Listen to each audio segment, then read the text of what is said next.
That's better. That's a better shot.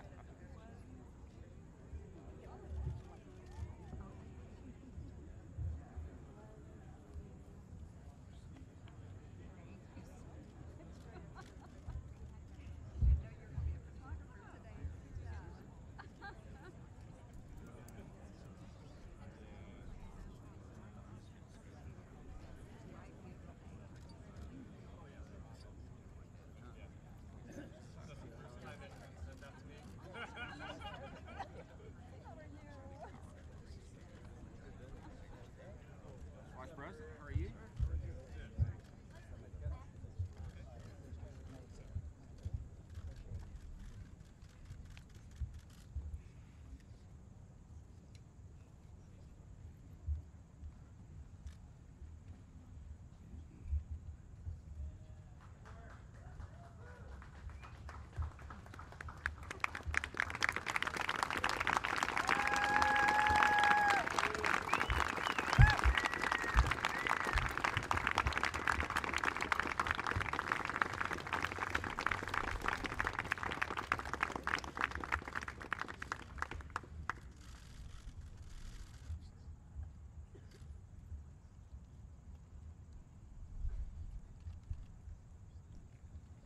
Ladies and gentlemen, the program will begin in 2 minutes.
Ladies and gentlemen, the President of the United States.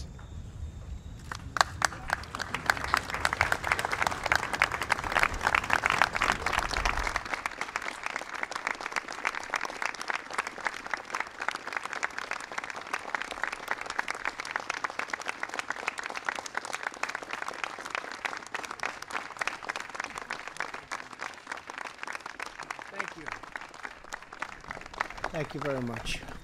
Please sit down. It's really great to see everybody on this beautiful, beautiful day in Washington, D.C. Some people say the swamp, but I will not say that today. I refuse. This is too important, what we're doing. One of the most important deals and the most important trade deal we've ever made by far. I want to thank Senator Joni Ernst for being here. Joni, thank you very much. Of Iowa, and I'll be there very soon. We'll be doing something very important in Iowa, but this is maybe more important than all of it put together, right, Joni? So I want to thank you for being here. Congressman Holding, Congressman Rowe, Congressman Newhouse, and Congressman Meadows, thank you all for being here. We very much appreciate it. You've been very instrumental. Thank you. I'm thrilled to speak to the American people to share truly historic news for our nation and indeed for the world. I want to thank Vice President Pence for joining us this morning.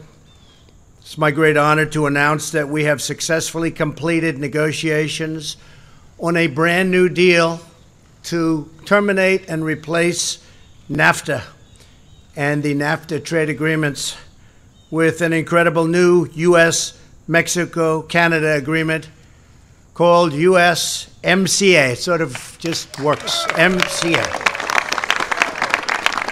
USMCA. And that'll be the name, I guess, that 99% of the time we'll be hearing, USMCA. Has a good ring to it. I have long contended that NAFTA was perhaps the worst trade deal ever made. Since NAFTA's adoption, the United States racked up trade deficits totaling more than $2 trillion, and it's a much higher number than that. With Canada and Mexico, it lost vast amounts of money and lost 4.1 million manufacturing jobs and 1 in 4 auto jobs. It lost about 25% of our auto jobs, even more than that. Throughout the campaign, I promised to renegotiate NAFTA, and today we have kept that promise. But for 25 years as a civilian, as a businessman, I used to say, how could anybody have signed a deal like NAFTA? And I watched New England and so many other places where I was, just the factories were leaving, the jobs were leaving, people were being fired, and we can't have that. So we have negotiated this new agreement based on the principle of fairness and reciprocity. To me, it's the most important word in trade because we've been treated so unfairly by so many nations all over the world, and we're changing that. We just signed a much better deal with South Korea. We had a horrible, horrible deal, and we just signed that at United Nations, and that's worked out well, and they're happy, we're happy. It's good for jobs, good for a lot of things. When that deal was signed, they said 250,000 jobs will be given by signing this transaction, and they were right. I've said it before, they were right. 250,000 jobs to South Korea, not to the United States. So that's changed, and very much for the better, and this one is a brand new deal. The agreement will govern nearly $1.2 trillion in trade, which makes it the biggest trade deal in the United States history. I want to congratulate U.S. Trade Representative Bob Lighthizer, who has worked. Nobody understands how hard he's worked.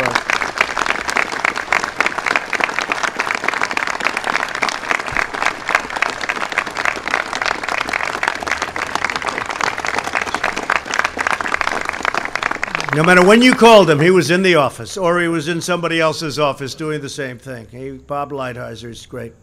I've heard it for years. I said, if I ever do this, I want to get Lighthizer to represent us, because he felt the way I did. And the entire team at the USTR standing behind me, and some right here in the audience. I want to thank you all. Fantastic job. Peter Navarro, everybody. Thank you all. Thank you. Fantastic group of people. They love our country. I also want to thank Secretary Mnuchin, Secretary Ross, Secretary Nielsen, Secretary Perdue, Jared Kushner, Peter Navarro, and the United States Ambassador to Canada, Kelly Craft. Thank you. Thank you, Kelly. Thank you very much. I also want to thank President Peña Nieto of Mexico, who we had a few disagreements, but I really like him a lot. I think he may like me, I'm not sure. But I think he's a terrific person, and he'll be leaving soon, but he's really done a good job and wonderful, wonderful person. And the Mexican president-elect, Lopez Obrador, who has given his support to this agreement, and we're developing a really good relationship, which I think is very important for our country, frankly, and for Mexico. And so they worked together on this. This was done by both. I said, look, I don't want to sign an agreement, and then a new president comes in. They don't like it, and we have difficulty. They worked very much together on it, and I appreciate it from both. I have to certainly give my highest regards to Prime Minister of Canada, Justin Trudeau. A lot of stories came out about Justin and I having difficulty together, and we did over the trade deal. But I'll tell you, it's turned out to be a very, very good deal for both, and a very, very good deal for all three. It puts us in a position that we've never been in before. It's very good when you look at the world and what the world is doing, and when you look at the unfair trade practices that countries are using against the United States. This is a terrific deal for all of us. Once approved by Congress, this new deal will be the most modern, up-to-date, and balanced trade agreement in the history of our country, with the most advanced protections for workers ever developed. If you look at the reviews, people that would normally not, under any circumstances, say good things, because automatically they have to say bad. Even some Democrats say that's amazing. We had some, they haven't been given the sound bites yet, I guess, Mike. But actually, you had some Democrats say this is really amazing if he really got all of that. But by tomorrow, I would suspect they'll change their tune. But that's okay, because people know how good it is. It's an amazing deal for a lot of people. Likewise, it will be the most advanced trade deal in the world, with ambitious provisions on the digital economy, patents, very important, financial services, and other areas where the United States has a strong competitive advantage. Mexico and Canada have agreed to strong new labor protections, environmental protections, and new protections for intellectual property. So important. This new deal is an especially great victory for our farmers. Our farmers have gone through a lot over the last 15 years. They've been taken advantage of by everybody. Prices have gone way down. And we're working on some other deals that are going to make them very happy also. But this is a very, very big deal for our farmers. Mexico and Canada will be opened up a lot more than they are now. And I think there'll be a better spirit between the three countries, which is important for our farmers. The agreement will give our farmers and ranchers far greater access to sell American-grown produce in Mexico and in Canada. The deal includes a substantial increase in our farmers' opportunities to export American wheat, poultry, eggs, and dairy, including milk, butter, cheese, yogurt, and ice cream, to name a few. I want to be very specific. I want to be very specific, right? And many other products, but those products were not really being treated fairly as far as those that worked so hard to produce them, and now they're going to be treated fairly. These measures will support many hundreds of thousands of American jobs. This is also a historic win for American manufacturers and American auto workers who have been treated so badly. We've lost so many jobs over the years under NAFTA.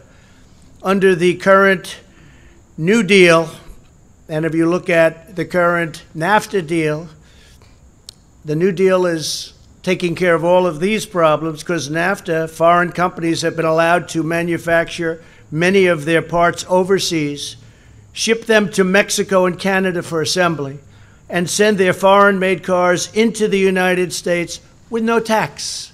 So we let all our people go. We fire everybody. They make cars. They make products. They make everything in another country. They send them into the United States, no tax. And the cost is very little different. Sometimes it's more for those people that like to talk about cost. With this agreement, we are closing all of these terrible loopholes. They're closed. They're gone. They were a disaster. For example, we are requiring a large portion of every car to be made by high-wage workers, which will greatly reduce foreign outsourcing, which was a tremendous problem, and means more auto parts and automobiles will be manufactured inside the United States. We will be manufacturing many more cars. And our companies won't be leaving the United States, firing their workers and building their cars elsewhere. There's no longer that incentive. Before, under the NAFTA deal, they had that incentive. They have the opposite incentive now. We're not going to be losing our companies. That was, to me, the most important thing. I don't want to see our companies leave and fire our workers, and our workers never get jobs to replace those jobs. Those days are over. This deal will also impose new standards requiring at least 75% of every automobile to be made in North America in order to qualify for the privilege of free access to our markets. And that's what it is. It's a privilege. We don't take it as a privilege. We don't take it as a privilege. It's a privilege for them to do business with us. And I'm not talking about Mexico. I'm talking about everybody. Everybody. It's a privilege for China to do business with us. It's a privilege for the European Union, who has treated us very badly, but that's coming along, to do business with us. Japan, every country. It's a privilege for them to come in and attack the piggy bank. In this, we will have a result of much more happening right here in the United States. It means, more than anything else, far more American jobs, and these are high-quality jobs. There are also strong provisions to enforce what's called the rules of origin requirements. This will incentivize billions of dollars in new purchases of U.S.-made automobiles. Once approved, this will be a new dawn for the American auto industry and for the American auto worker. They will see. They understand. They voted for us in large numbers, even though their leadership always goes Democrat. A couple of them said to me, I don't know how I can do it again. Many of them, the leaders would back Democrats and would tell me, you're going to get most of the votes from union workers. And we got most of the votes from workers, period. But the American auto worker was very much behind what we were doing as one primary aspect. It will transform North America back into a manufacturing powerhouse.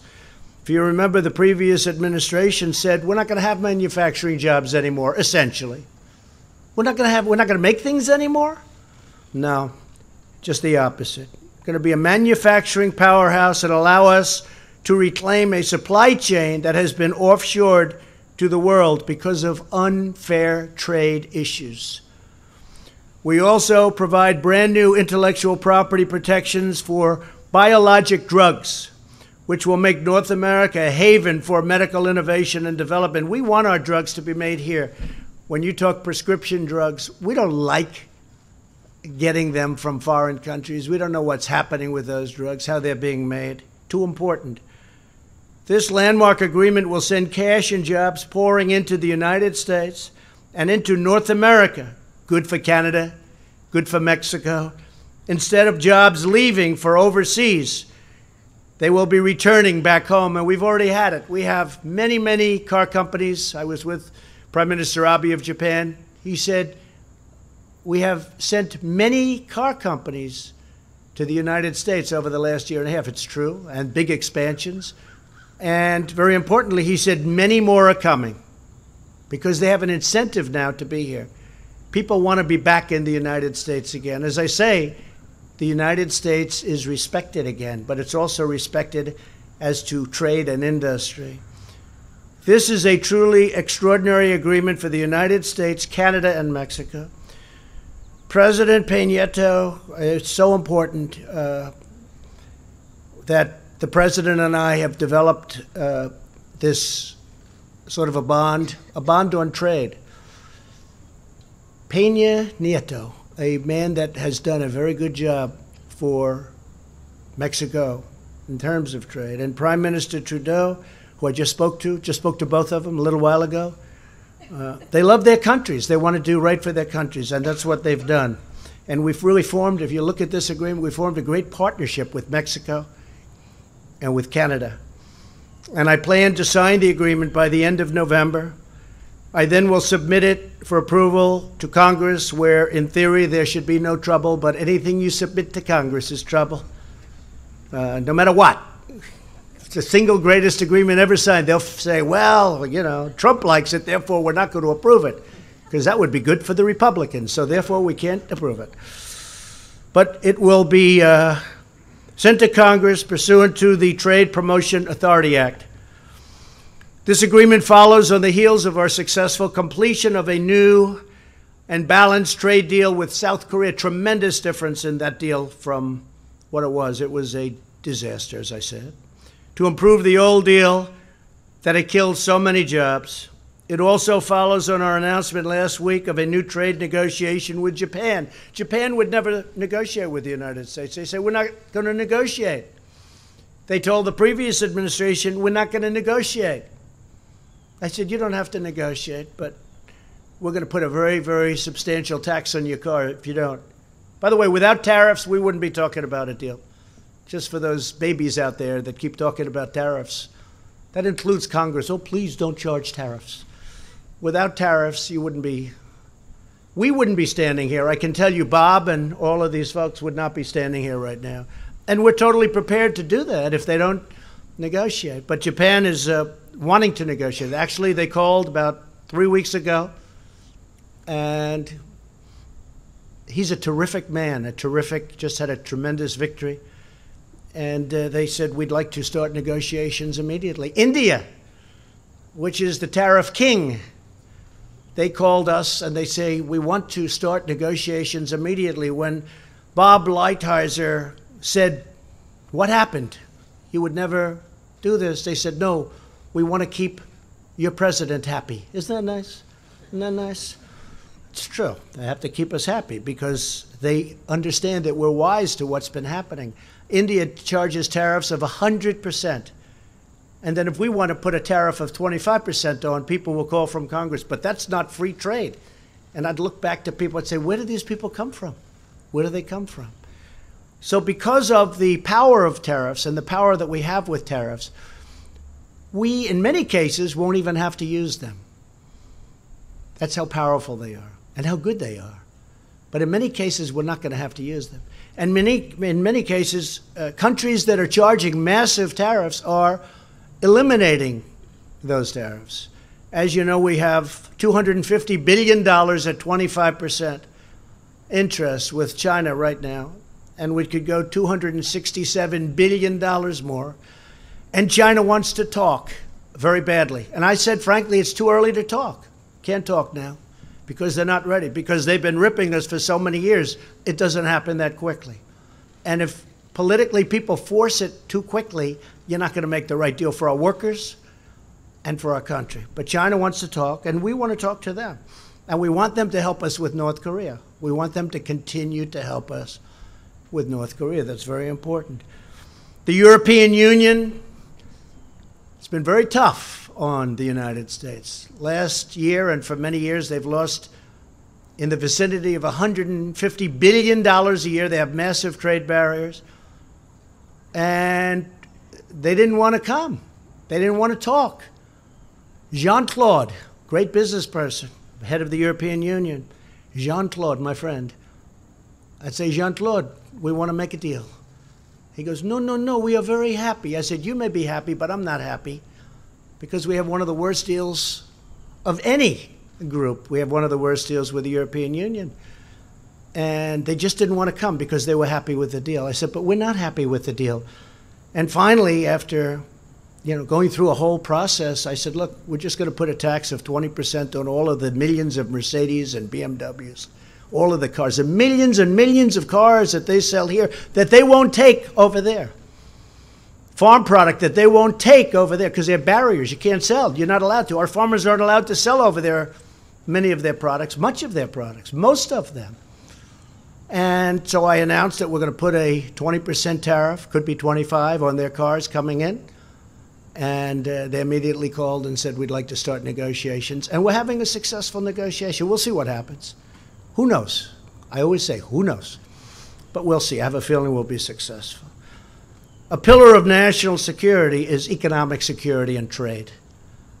National security is not where we lose hundreds of billions of dollars a year. Over the last 5 years, we've averaged $800 billion a year loss on trade. How dumb is that? $800 billion. This group doesn't know about those numbers. I don't even want them to hear those numbers. But the United States in its trade deals has lost, on average, almost $800 billion a year. That's dealing with China, dealing with European Union, with everybody. Japan, Mexico, Canada, everybody. And we're not going to allow that to happen. But we have to have a strong manufacturing base and manufacturing sector.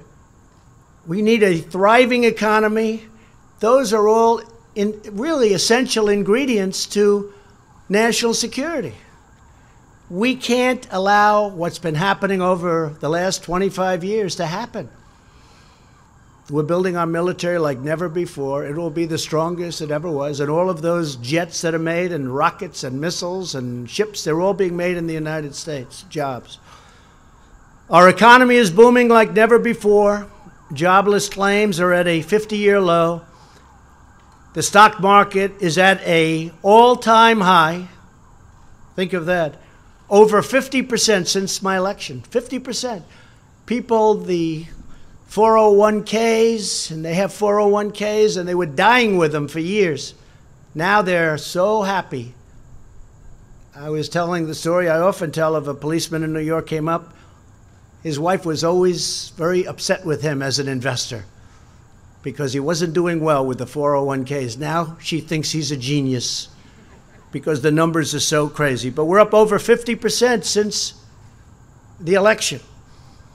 And you've heard me say this many times, but African American unemployment, Asian unemployment, Hispanic unemployment is at record lows in history, not, for the last 2 years. The history of our country, African American, Asian, Hispanic, young people without high school diplomas, all at historic, that's a very important sector, all at historic lows, the lowest in history. It's really something that's great. This is helping so much with people that get out of prison. We have a tremendous problem. People come out of prison, they can't get a job. Employers don't want to hire them. The economy is so good, they're hiring them, and they're turning out to be incredible workers. They're given a chance. They're really given a second, given a third chance in some cases. But I've had numerous employers come up and say, I'll tell you what, I've taken people that were in prison, and we've hired them. He wouldn't have done this in a normal economy or a bad economy, only in this kind of an economy. And now he's like the biggest fan. One man in particular has taken numerous people. He said most of them have been unbelievable. All you can ask is most. But most of them have been unbelievable. That's a great thing. That's a really great thing. It gives them a chance. So before we take questions, I want to extend our warmest condolences to the country of Indonesia. Friend of mine, we're going to be calling up the leader, who is a great leader indeed, but they got hit by a giant tsunami like people have not seen. This part of the world hasn't seen it so much, fortunately. They say that's the worst of all. You look at the tornadoes, the hurricanes, you look at all of the different natural disasters. A friend of mine who studies natural disasters, I don't know why he does that, but he does. He says that tsunami is the worst of all, and they got hit very hard, and probably thousands of people killed. We have already sent a lot of first responders and military and others to help. But it's a really bad, bad situation. And finally, before closing, I want to send our thoughts and prayers to the victims of the Las Vegas shooting. That was a horrible, horrible time in the life of our country. Took place exactly 1 year ago today. All of America is grieving for the lives lost and for the families they left behind. So to all of those families and to the people of Las Vegas, we love you. We are with you. We're working with you very hard. That was a terrible, terrible event.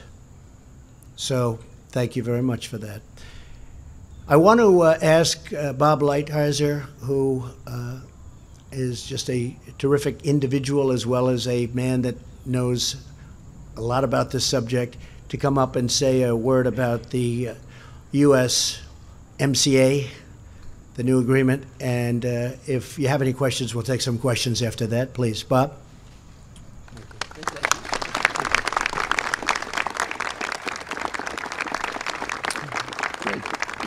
Thank you, Mr. President. Before I start, I would just like to give a vignette because I think it says something about working for the president. So August 16th of last year, we started this process. And I'm at a hotel in Washington, and there's like, hundreds and hundreds of people waiting to have the introduction of myself and my two counterparts, one from Canada, one from the United States. And we're lined up, and I get a call that says the president wants to talk to you. So I go into the little anteroom, and I get on the cell phone. The president starts talking, and everybody's kind of waiting, and he's talking, and he's going through what he wants to get done in NAFTA and his problems with it, all of which he's quite familiar with. And then he finally says two things which I thought were telling. One, he said, "Bob, I will back you up like no other USTR has been backed up in history." And then the second thing, and he did that, by the way, and then the second thing he said, now go out there and have fun. And I thought, well, it's probably not going to be as much fun from my side as it will be from your side. But I'm proud to be on your team, and I really am proud to follow you through this and the other trade changes. As you have said, Mr. President, this agreement is historic in many ways. The USMCA will cover $1.2 trillion, easily making it the biggest agreement in history. We have done this in 14 months. And believe me, in trade negotiating terms, that's like warp speed. When we began these negotiations last year, the President's instructions to me were precise and straightforward. Protect American workers, fight for our farmers and ranchers, preserve America's competitive innovation edge, secure greater access for our businesses, and above all, bring back jobs to America. I think we have succeeded with this agreement. The USMCA will accelerate the manufacturing renaissance our country has enjoyed under President Trump. It will bring our trading relationship with Mexico and Canada into the 21st century, and it will protect America's competitive edge in digital and innovation across the economy.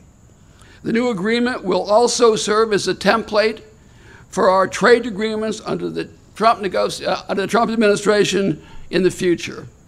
This paradigm-shifting model rests on three pillars. The first pillar is fairness.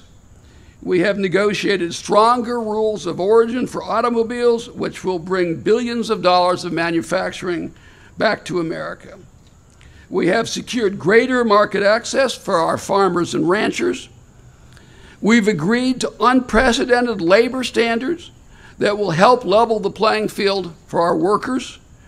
We've also agreed to a first-of-its-kind review and termination provision, which will ensure that the USMCA, unlike NAFTA, will not become unbalanced and out of date. The second pillar will consist of a host of ambitious provisions on digital trade, intellectual property, services, including financial services, designed to protect our competitive edge.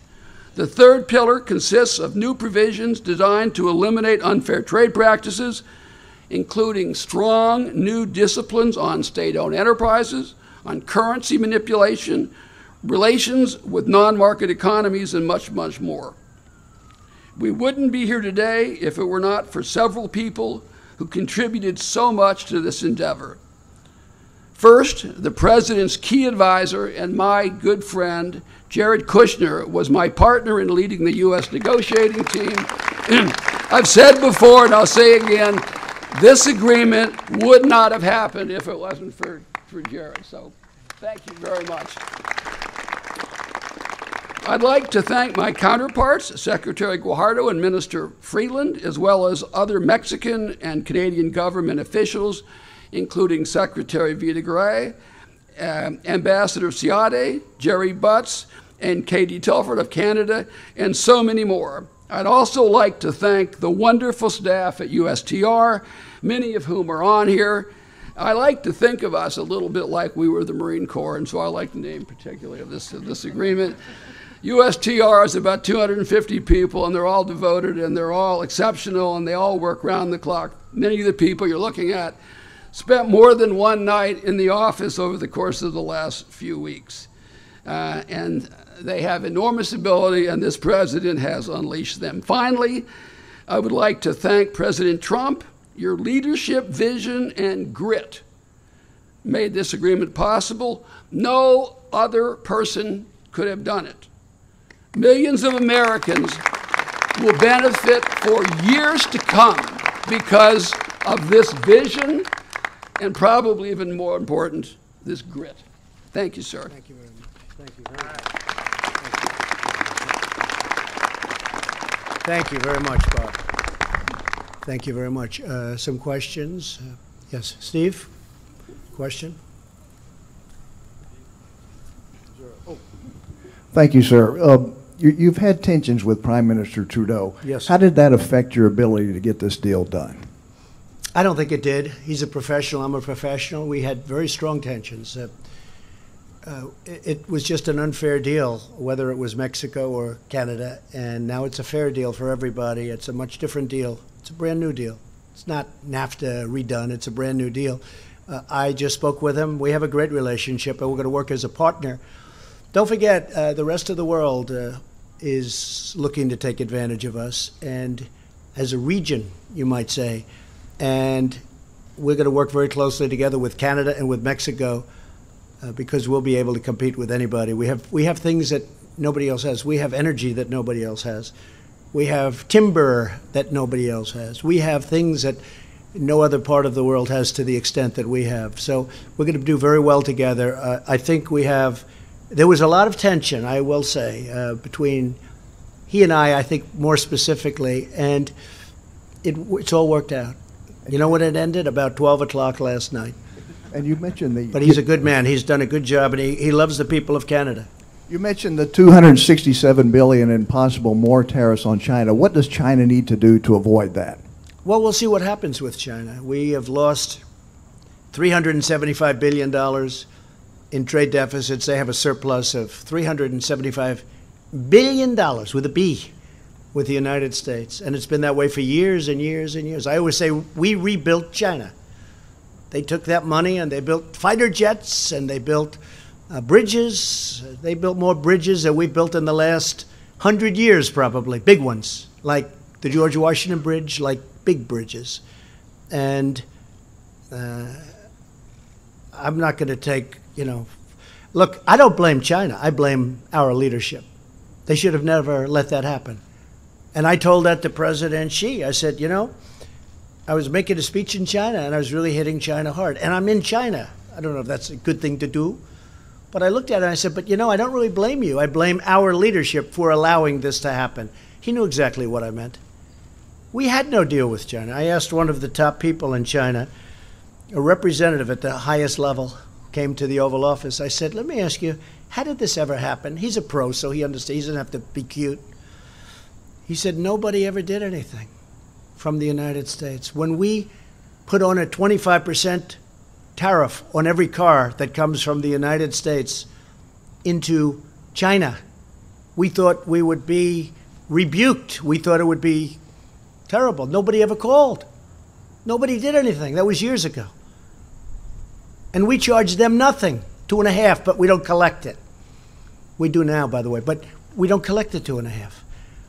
So they charge 25, we charge essentially nothing. But I said, how did it happen? He said, nobody ever called. We don't have a deal with China. There's no deal. They do whatever they want. So we have a tremendous problem with theft of intellectual property with China. We have a lot of other problems with China. We have primarily trade problems. And as you know, they're having a much more difficult time now. I don't want them to have a difficult time. And we're doing better than we've ever done. Everybody talked about the tariffs. Oh, the tariffs, tariffs. You know, tariffs ended in 1913. And they then went to a different system in 1918, totally unrelated. And then in 1928, you had the Great Depression for a lot of different reasons, not necessarily our country's fault, but a little bit our country's fault. And then in the 1930s, they said, we better start charging some tariffs. We need money to come into our country again. Okay? So I'm not advocating tariffs. I will tell you this, our steel industry, Wilbur, is stronger than it's been in 25 years. This has taken 6 months because I charged for the dumpers. They were dumping steel and dumping aluminum into our country. I charged 25%. That's a lot. Could be more, but that's a lot. And if you look at U.S. Steel and Nucor just announced $1 billion plant, brand new, already started construction. U.S. Steel's building 8 or 9 plants. They're expanding plants. I don't think there's any industry like what's happened to steel in the last 9 months, 10 months since I really started doing what I'm doing. It's been really pretty amazing. Aluminum also. So, and we need steel. We need steel for defense. What are we going to do? Go and say, oh, we'll get our steel from like another country? We can't do that. Excuse me. We can't do that. So we need steel, and we need it badly for defense. So I'm very proud of what's happened with the steel industry. Okay, question? Yeah, go ahead. Sure. She's shocked that I picked her. No. She's like in a state of shock. I'm not thinking, Mr. That's President. okay. I know you're not thinking. You never do. I'm sorry? No, go ahead. Go ahead. In a tweet this weekend, Mr. President, you said that it's incorrect to say you're limiting the scope of the FBI investigation. What does that have to do with trade? I don't mind answering the question, but, you know, I'd like to do the trade It has to do questions with the other first. headline in the news, which is the Cavanaugh I know, but nomination. how about talking about trade, and then we'll get to that. We'll do that a little bit later. Do you think the Anybody have a trade? Do you Go think ahead, your trade please. deal will pass through Congress, sir? I think so, but, you know, if it doesn't, we have lots of other alternatives. But I do think so. I think if they're fair, which is a big question, but if it's fair on both sides, the Republicans love it. Industry loves it. Our country loves it. If it's fair, it will pass. I think it'll pass easily, really easily, because it's a great deal. I mean, NAFTA passed. It's one of the worst deals I've ever seen. Inconceivable that it was made. Fair question. Any other questions on Thank trade? you. I'll get back to you on the other question. I'd like to go forward with my Kavanaugh question. Let's if I do might, that within a later, minute. and but I'll call you a quick- second time. Go ahead, please. Thank you very much. Thank you, Mr. President. You have described India right now as a tariff king. Can you explain it a bit later? Well, India charges us tremendous tariffs. When we send Harley Davidsons, motorcycles, other things to India, they charge very, very high tariffs. And I've spoken to Prime Minister Modi, and he's going to reduce them very substantially. Nobody ever spoke to these people. He said, nobody ever spoke to me. In other words, we've had leaders here. I'm not, you know, trying to be overly dramatic. We've had presidents of the United States and trade representatives that they never spoke to India. Brazil's another one. That's a beauty. They charge us whatever they want. So If what you kind- ask some of the companies, they say Brazil is among the toughest in the world, maybe the toughest in the world. We don't call them and say, hey, you're treating our companies unfairly. You're treating our country unfairly. So India is a very, very high, they really charge tremendously high tariffs. On motorcycles, it was 100%. So you send a motorcycle into India, there's a 100% tariff. Now that's so high that it's like a barrier. In other words, who's going to buy it? Costs you so much.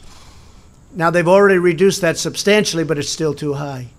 My relationship with India is great, with Prime Minister Modi is great, and they're going to start doing a lot. They've called us to make a deal. We didn't even call them. They called us to make a deal, which is like shocking to people.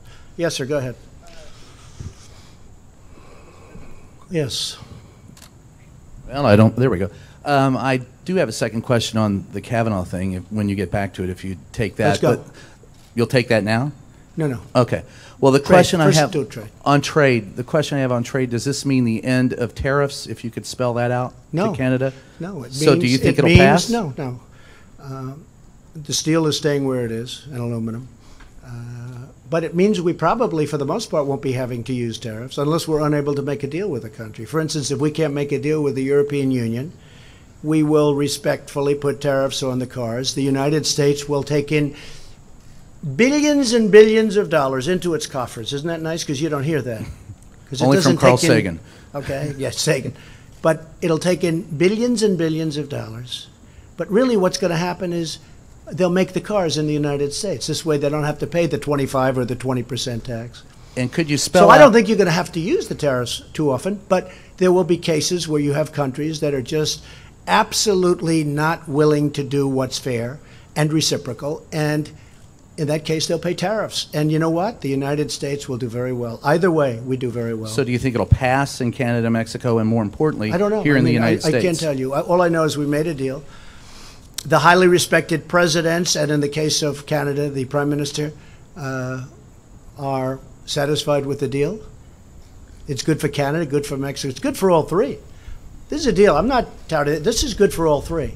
That's good. And just that fact makes it good for us. But this is good for all three. But this is a much different deal than NAFTA. And this is much more of a reciprocal deal for the United States, which is really good. Yeah, go ahead, Peter. No, why don't you just, we'll do the Kavanaugh questions. I mean, you talk about being treated harshly. We'll do that in a couple of, let's finish up trade because you have a lot of people that want to run over to the Wall Street Journal and start writing. Go ahead, please. Can you take one from the Mexican journalist? I can't hear you. Take one from the Mexican journalist. A Mexican journalist? Go ahead. Yes. Sure. So you're going to keep the tariffs on steel and aluminum on Mexico and Canada? Until such time as we can do something that would be different, like quotas, perhaps, so that our industry is protected. We are not going to allow our steel industry to disappear. It was almost gone. I'll tell you what, if our country kept going the way it was going, within 2 years you wouldn't have had a steel industry. We have to have a steel industry. We have to have an aluminum. You know, there are certain industries important. So we are working on that now. That wasn't part of this. But we will do something. And in fact, Bob, if you want, you may want to say a couple of words about that because we were literally talking about that 1 hour ago. Yes, great. Thank you, Mr. President. I guess I would say, first of all, there are two separate things as far as we're concerned. We know that they're of grave interest to both countries. We are engaging in talks now with an effort to try to preserve the effect of our program and still take care of their needs. And hopefully we'll be able to work that out. But we are in communication with them. And really take care of the needs of our steel companies. I don't want plants closing. They're hiring thousands of workers all over the country. I'm not giving that up. But you get the assurances of President-elect López Obrador that he's going to keep his word on this trade. Oh yeah, we have a very good understanding. Yeah, really good. Yes, sir. Go ahead, please. I am, Mr. President. Just hoping you can just reiterate on the tariffs. What specifically would it take for Canada or Mexico to be exempt from these tariffs? And secondly, did you consider dairy the deal breaker when it came to Canada? Dairy was a deal breaker. And now for our farmers, it's, as you know, substantially opened up, much more. And I know they can't open it completely. They have farmers also. You know, they can't be overrun. And I fully and I tell them that. I say, look, I understand you have limits, but they could do much better. And we've opened it up to our farmers. So the folks up in Wisconsin, I'll tell you what, I went to Wisconsin, I went to Iowa. Joni knows better than anybody, right? And Scott Walker, who I think is a fantastic governor, talks about it all the time, that our farmers were not treated properly by Canada. Now they're going to be treated with respect. They're going to be treated fairly. Or, as I say, in that reciprocal way. Very important. Yes, sir, go ahead. Thanks, Mr. President. It seems there was some give and take on both sides for this deal. I wonder what, in your view, would be your biggest concession to Canada and why you decided to make that concession. Number two, if you could dive in a bit more to your thoughts on Justin Trudeau. You talk about tensions. I wonder what you, throughout this process, what you've learned about him and what the state of the relationship is with him today and going forward. Well, I think my biggest concession would be making the deal, because we are the one that people come and want to take from. I'm talking about every country.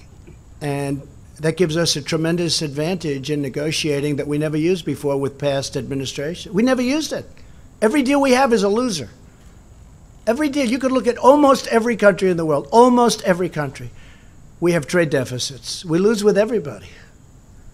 So I think my biggest concession was making the deal, because we could have done it a different way, but it would have been nasty and it wouldn't have been nice, and I don't want to have that. We have a great relationship with Canada. I think now it'll be better than ever.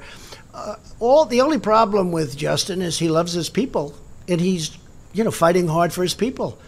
I think we've always had actually a very good relationship. It got a little bit testy in the last couple of months, but that was over this agreement, and I understand that. But no, I think Justin's a good person who's doing a good job. He felt very committed to his people, and that's what he did. And again, this is good for everybody. This is good for Canada, good for Mexico also. Yes, please. Go ahead. Thank you, Mr. President. As you mentioned, you're going to be signing this agreement, and your counterparts are going to be signing this agreement within the next 60 days. Right. Then it's up to Congress. Right. You're very confident. I get that. You're a confident guy. Not at all confident. I'm not. Well, I don't know. Explain to me Congress, why you think that if Congress, you guys going to sign it, tell me. I think they will. If Congress is controlled by Democrats, could happen. Could happen. So they're willing to throw. What are the prospects? Yeah, they might be willing to throw one of the great deals for people and the workers. They may be willing to do that for political, people or political purposes, because frankly, they'll have 2020 in mind. So far, I dream about 2020 when I look at what's going. They have 2020 in mind. They want to do as well as they can, and so trying to reject even great deals, like this is a great deal for our country, great for other countries, but it's a great deal for our country and great for our worker. I can't tell you whether or not they will obstruct, whether or not they will resist. I mean, their whole campaign is resist. I see their signs all resist. They don't even know what they're resisting. If you ask them, what are you resisting? Well, let me think about that. They can't ask. They had somebody on this weekend. They said, what are you resisting? And they were unable to answer the question. So, I can't tell you about delay, obstruct, resist, because, right after this election, and I think we're going to do well, although history is not on our side. I guess in history, generally, whoever has the White House doesn't do well in midterms. But the one difference is we have the greatest economy in the history of our country. I think that's a big difference. And that's one of our problems, too, because people that went out and voted for me, and they would be voting for me if I was on the ticket, but I'm not on the ticket. But Congress is on the ticket. And I try and tell my people that's the same thing as me, in a sense. That's the same thing. Think of it as the same thing as me. But I think we're going to do well. I actually think. I mean, we have Senate races that weren't even in play 6 months ago. When I started looking at it closely, I won't mention names, but there were senators that were not in play. They were not even, and you know exactly what I'm talking about, numerous of them. They were not in play. In other words, let's not go here, let's not go to this state, 4 or 5 states. Now they're like even races. In one case, they're up 2 points. Now, who knows what happens? And, as you know, there are a lot of them are repression polls or polls that aren't very accurate, because I see polls that I know are false having to do with certain of the races. But we had areas and we had congressional seats too, where I know it's going to be a positive outcome. But you look at what's going on and it doesn't seem to be broadcast that way. But I certainly had that with my election. They were telling me I was, in trouble in certain states, that I end up winning in a landslide. And I knew I was going to win them in a landslide, but they wouldn't report it that way. You know why? Fake news. Okay, right One behind last thing, you. Mr. Yes, President. right behind you, Do you please. believe that the trade agreement will be a major issue in the midterm elections? Well, it shouldn't be. Look, it's a good agreement. These people, when I first did it, they said, why don't you just extend NAFTA? They have no idea about business. Just extend NAFTA. That would have been a disaster. We're losing $100 billion a year in deficits, at least to Mexico under NAFTA. But just look at the results, and a substantial amount to Canada, although a lot of people try and say it's pretty much even. It's not even. We lose a substantial amount. So, I think it's a very hard thing to defend, but that's all right. Look, I understand the world of politics, I think, as well as anybody. I haven't been doing it that long, but I actually have been, because I've been doing it on the other side. And I do understand, and, they can take the greatest thing ever done and try and make it sound as bad as possible. But this one's tough. This one, people are coming out for this one and saying, that's incredible what we've been able to do. Yes, behind you, please. Thank you, Mr. President. Now that you've answered several questions on trade, I'd like to turn don't to do Judge that. Kavanaugh. Do you have, President, excuse me, do you have a question on trade? We'll do one or two more questions on trade. You answered several questions on trade. Okay, don't do that. That's not nice. Mr. President, and besides that, somebody is before you. Excuse me, don't do that. Do you have a question on trade? You answered several questions on trade. Do you have a question on trade? My question is on Judge Kavanaugh. Okay, please, yes. You said please. the FBI should interview whoever that they believe is appropriate. Does that include Julie Swetnick, the third accuser? And can you promise to release the full findings give me from your the question, FBI please. after they finish their report, Mr. President? Give me your question, please. Give her the mic, please. Thank you very much. Was border security or funding Yes. for the wall discussed during the negotiation, Yes. and who will pay for the yes, wall? the wall. We're getting 1.6 billion for the wall this year. We got 1.6. We have about 3.2 billion in the wall. We're doing a lot of work. People don't realize. I don't really want to talk about it because I can build it quickly at one time, which is what I want. But we've been building it over the last year and a half with 3.2 billion, 1.6, and we now have another 1.6. And I've got a big decision to make after the election as to whether or not we go for it. Because you know what? Border security to the people of our country, very important. The wall is a big factor in border security. And I really believe that the people of our country, they want the wall and they want border security. They don't want open borders like the Democrats want to have. They don't want crime pouring into our country. They don't want MS-13 pouring into our country. They don't want that. And I really think I have a very big decision to make sometime right after the election, very quickly, because you know what comes due after the election. Do I want to do it before the election? Personally, yes. But I don't want to do that for a different reason, because I have some very fine people that are running in close races, and it may affect them and it may not. It may be good for them. I happen to think it would be good for them. But border security for our country, our people want security. The women of our country, they want security. They don't want to have thousands of people pouring across the border. And I'll tell you what, they want to have ICE, because ICE walks into MS-13 and these gangs, and they treat them like it's just another day in the office. They're rough and they're tough and they love our country. And I'm treating ICE good and I'm treating our law enforcement good. And the Democrats don't want to take care of our law enforcement. And the Democrats don't want to take care of our military. So we are going to have a decision to make sometime right after, very close to after the election is over. And that will be on border security and the wall, but border security. The wall's a big factor. Okay, do you want to do some questions? But was that part of the conversation and the negotiation that just Yes, took it place? was. Yeah, we talked about it. With Mexico, we talked about it. It was a big part, and certain things and certain understandings are had. At the same time, we don't want to mix it up too much. This is a very big deal and a very good deal for everybody. But border security and security generally is a very big factor. We also have drugs. Sometimes, and some people would say it's a very similar thing. But we talked about drugs with Mexico. That's a very, very big factor. Very, very big. We have a lot of good understandings, and we'll be discussing that with them. Thank you, Mr. President. Okay, but it was a factor, absolutely, in the deal. Okay, let's go. Come on. You want to, I guess, get off trade. I don't know. Thank People you. are falling asleep with trade. I think it's, to me, it's the most exciting thing you can talk about, right, Joni? Right? All right, let's go. Come on. Thank you, Mr. President. In a tweet this weekend, you said it's incorrect to say that you're limiting the scope of the FBI investigation into Judge Kavanaugh.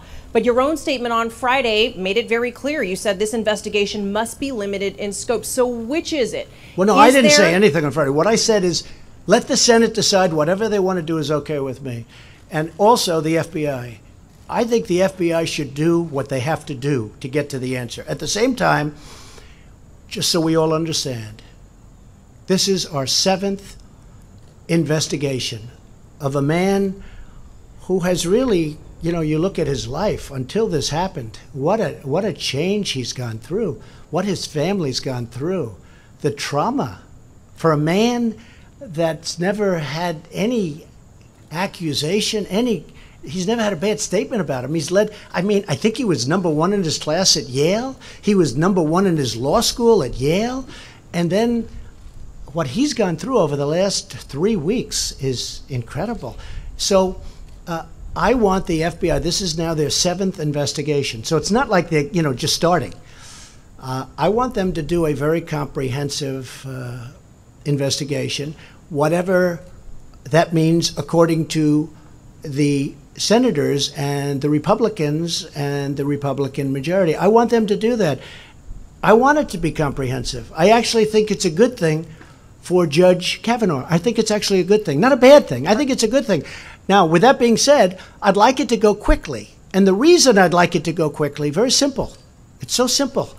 Because it's unfair to him at this point.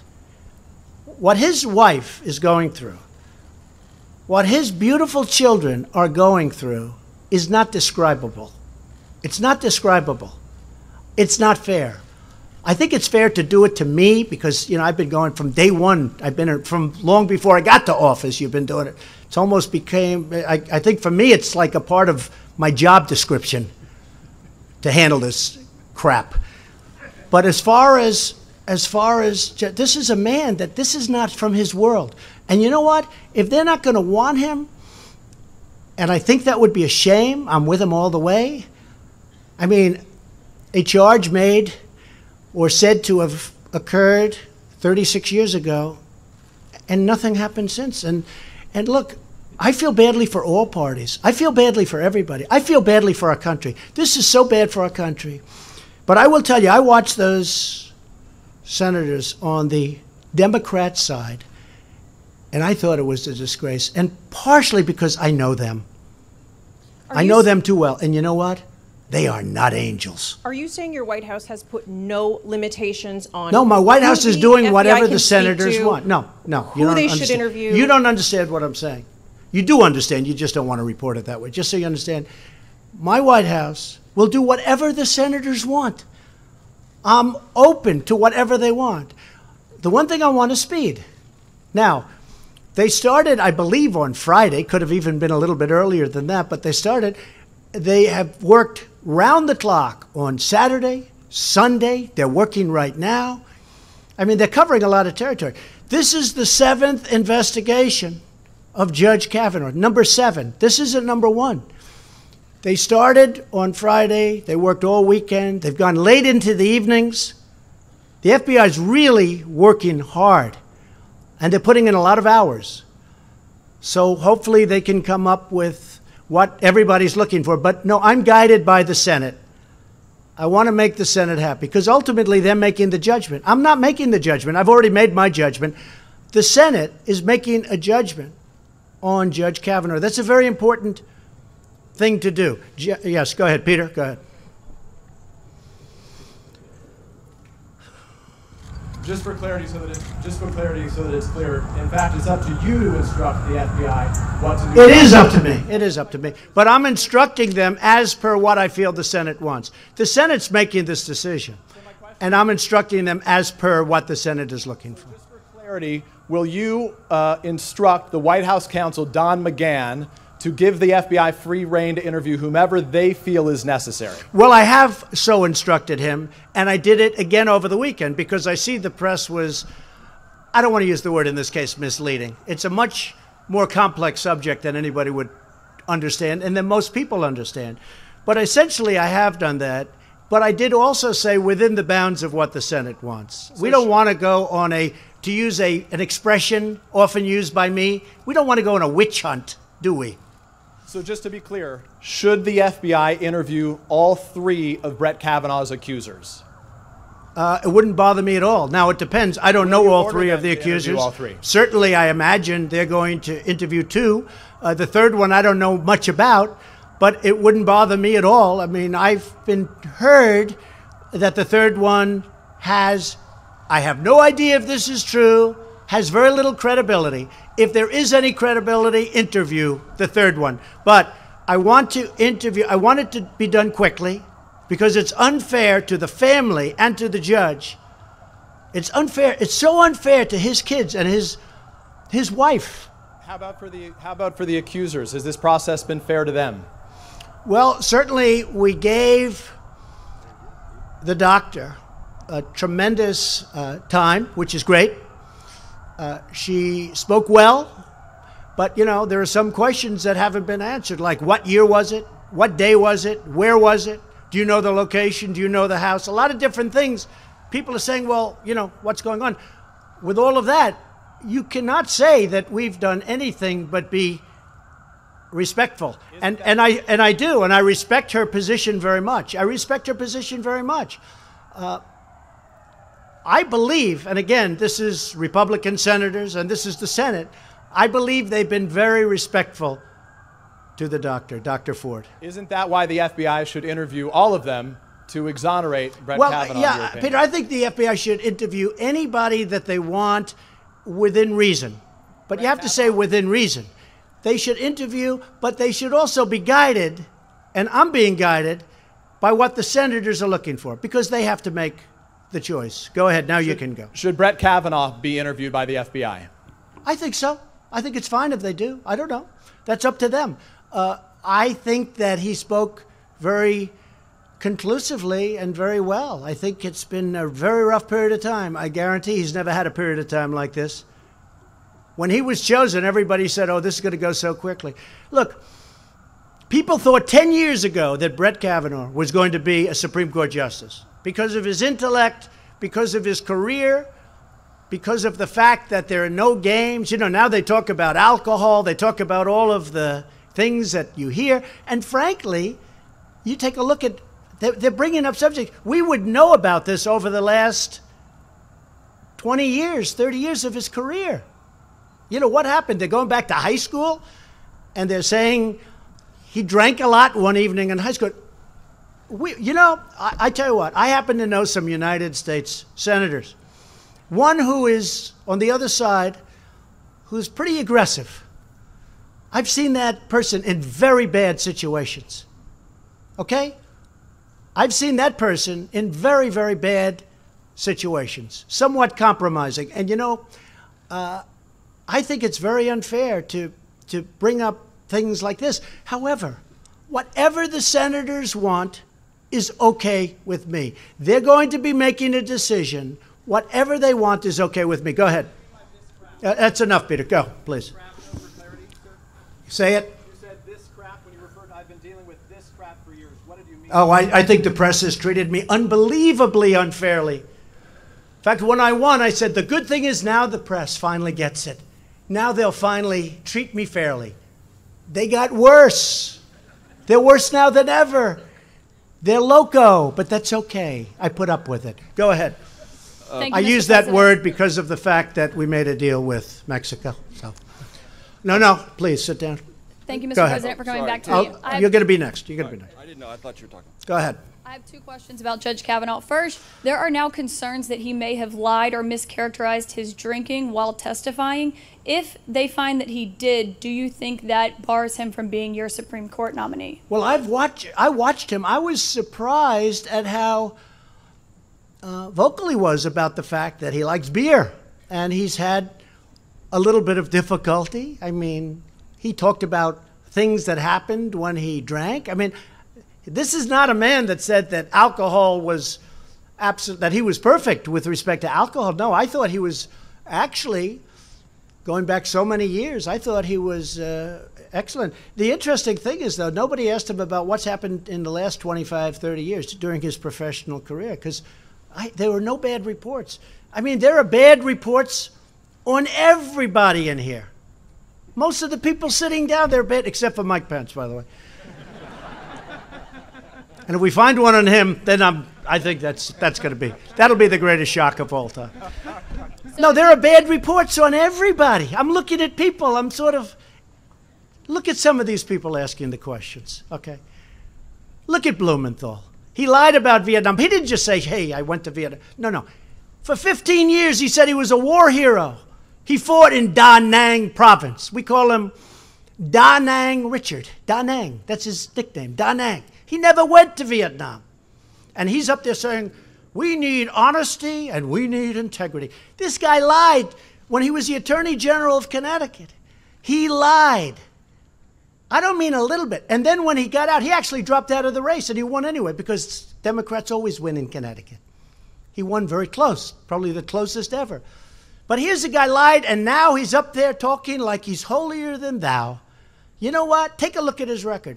And when he got out, and when he apologized, he was crying. The tears were all over the place. And now he acts like, how dare you? Take a look at the judge who has led an exemplary life. I mean, you're going back to high school because he had beer? I think the judge has been pretty amazing about describing his situation with alcohol and with beer. I mean, take a look at Cory Booker. He ran Newark, New Jersey into the ground. He was a horrible mayor. And he made statements that when he was in high school or college, what he was doing, he actually made the statements. And now he's talking about Judge Kavanaugh. And I could go through a whole list of them, okay? So, look at Dianne Feinstein. You're telling me about time. Dianne Feinstein knew about this 2 months earlier.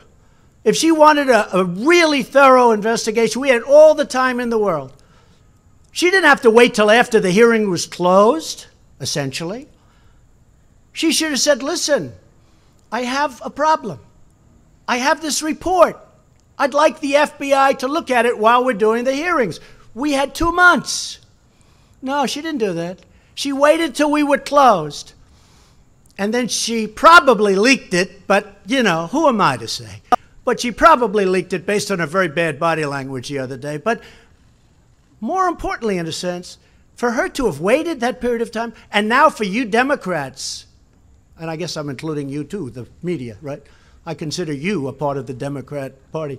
But for you, for the Democrats, to be talking about we want more time for the FBI. If you wanted more time for the FBI, why didn't Dianne Feinstein bring this up? Now, you know that she showed this to other Democrats. She's not the only one. She showed this to other Democrats. There were more than just her that knew about this big confidential thing. It was confidential until the hearing was over. After the hearing was over, they went public. Why didn't they do it during the hearing? And we could have had all the time in the world. You know why? Because they're dishonest people. Okay, yes, please. You didn't answer my question, Mr. President. Go ahead. You didn't answer my question, Mr. President. So if he did lie about his drinking, does that mean you'll pull his nomination? I don't think he did. Okay. Look, here's what. I'm just saying, I'm not a drinker. I can honestly say I never had a beer in my life, okay? Right. It's one of my only good traits. I don't drink. Whenever they're looking for something good, I say, I never had a glass of alcohol. I've never had alcohol. I've just, you know, for whatever reason. Can you imagine if I had, what a mess I'd be? I'd be the world's worst. But I never drank. I never drank, okay? But I can tell you, I watched that hearing. And I watched a man saying that he did have difficulty as a young man with drink. The one question I didn't ask is, how about the last 20 years? Have you had difficulty the last 20 years? Because nobody said anything bad about him in many, many years. They go back to high school. You know, I graduated from high school, and while I did not drink, I saw a lot of people drinking.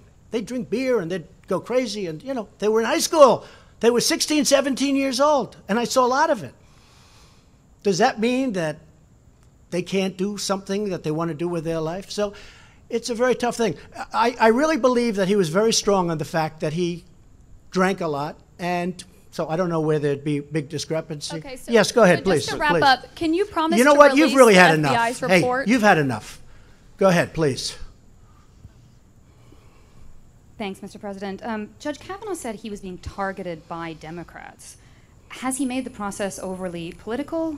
And how can you assure the American people that he'll be able to deliver impartial decisions? Well, you'll have to ask him that question, but I can tell you he's been treated horribly. But he's how a does that good affect man. his He's a good judicial man with a judgment? great family. I think he's been treated horribly. Lindsey Graham was, I thought, terrific the other day, and he brought up one point that is now being discussed by a lot of people, and that's who is going to want to run for office, be in office, take an appointment of not just Supreme Court, but, you know, many positions. I have right now 360 people that aren't being approved. They're very qualified. Nobody says they're not qualified, but Senator Schumer is not approving them because of resist and obstruct. It's much longer than ever in the history of our country, like I think double the time almost. It's far more people than anybody in the history of our country. Most of those people are routine approvals. These are people that gave up jobs. They gave up their life to come and serve our country. And Schumer and his group won't approve them. They're slow walking them. Everything is going to 30 hours, meaning they take them out 30 hours. Person that's going to be approved. It's a disgrace. So when the judge brings up whether it's politics or not, I don't know. You'd have to ask him, but I can say this. He's been treated really, really horribly. But are you concerned Please, go ahead, it could please. color I'm not concerned, no. No, you know what I'm concerned? That we get great, great people on the U.S. Supreme Court. That's what I'm concerned. And I want to have great people. And I don't want to have to call people for any court and have them say, sir, it's such a great honor, but no thank you, I just can't do it. I just can't do it. That'd be a sad day for our country. And we're going to come close to that. Because I know people now that say, I don't know how he does it. I don't know why he would have taken it. Nobody knew a thing like this could have happened. When now Justice Gorsuch got approved, it was rough, but it was nothing like what they're doing to this man and what they're coming up with. And in many cases, fabricating, because as you know, many stories were pulled back and certain stories were pulled back that were horrible. What they're doing to this man and his family is very, very sad and very bad for our nation. Yes? Mr. President, you just said some senators are not angels, and you've seen some of them in I would say some of them, yes. compromising situations. Yes. Could you tell us who and exactly what situation No, you've no. seen them I in? think I'll save it for a book like everybody else, and I'll write it. Okay? I'm not giving it to you. Yeah, please, go ahead. Mr. President, if the FBI finds other witnesses who can corroborate the account of any of the accusers, would that be enough for you I would certainly look at that. I'm open. I'm open. I think he's a fine man. I think he's a great scholar. I so believed him when he said what he did. He focused on being number one at Yale, on being number one in high school, at being number one at law. He focused. I can so understand that. I mean, it's so important. The way he said that, it made an impact on me. He was so focused on being number one at Yale, and I believe he was number one at Yale. But I understood that very well. And I wanted to ask about something else you brought up today, the Las Vegas shooting. Yes. There's some frustration that more hasn't been done in that past year. More hasn't been done about bump stocks. Are there some things no, you would you're like wrong. to see You're done? wrong about Yeah, that. go ahead. So, in order to terminate bump stocks, we have to go through a procedure.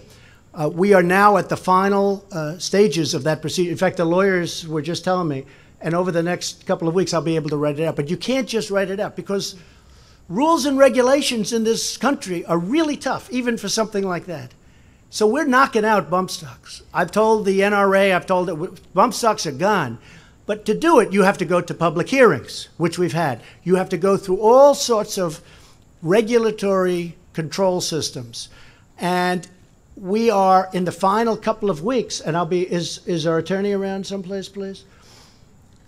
He said we're in the final 2 or 3 weeks, and I'll be able to write out bump stocks. But it's a process that takes, statutorily, it takes about a year to do it. And any other to do it properly. Any other actions you're planning to help prevent? Yeah, and we're like working this? also with Congress on both sides. We are working on a lot of different things. That was a horrible thing, but we're working on both sides of that question. And the bump stock is almost gone. But again, to do it so it's meaningful, the lawyer just said it. Yeah, we've gone through a whole procedure. If you look, in fact, you could call Derek, who you know very well, and he's gone through the full procedure. We've done it absolutely by the book, and in a very short period of time, bump stocks will be ruled out. Okay? All right, thank you. Yes. You've had one? Yes, ma'am. Go ahead, please. Please, sit down. Mr. President, a final trade question.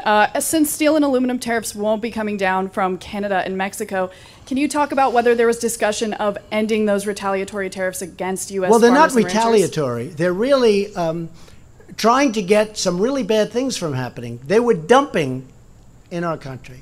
And it was China and various others were dumping massive amounts of dead steel. It's called dead steel.